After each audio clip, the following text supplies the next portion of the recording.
ជានិស័យដែលធ្វើឲ្យរួមយើងជួបគ្នាពេលវេលាបានទៀមទាឲ្យយើងស្គាល់គ្នាកាន់តែស្និទ្ធមនុស្សពីរនាក់ធ្លាប់តែទីតីប្រែជាមនុស្សចិនស្និទ្ធរហូតឈានដល់ជីវិតគូទោះពេលខ្លាំងយើងឆ្ងាយគ្នា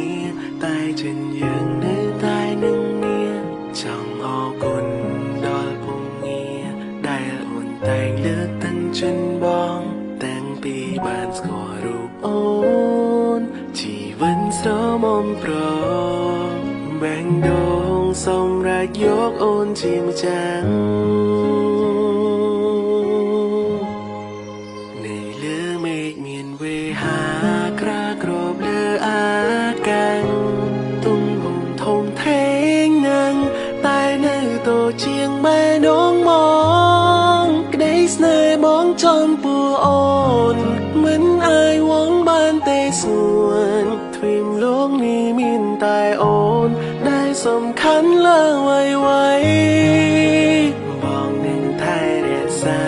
ស្នេហ៍នេះឲ្យថិនថេអូនជាភ្នែកទាំងទ្វេដឹងតែអូនសំខាន់ណាស់ស្រី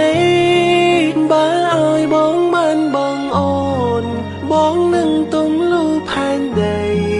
ហើយស្វែងរកស្រោចរណៃមកអបក្រសោបឲ្យជាប់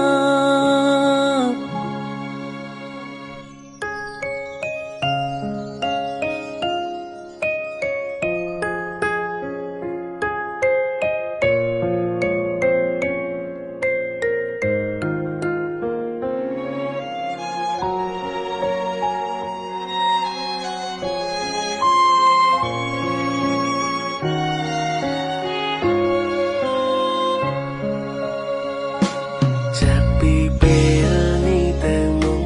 បងនឹងទុំអូនក្នុងបេះដូងថែរក្សាថ្នាំងថ្នមអូនរហូតដល់ដងហានចុងក្រោយពួកយើងនឹងសាងគ្រួសារចាំដៃគ្នាហើយមិនលែងឡើយ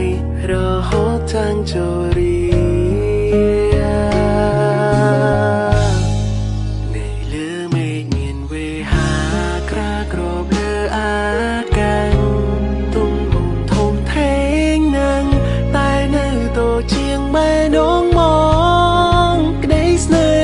ចំពោះអូ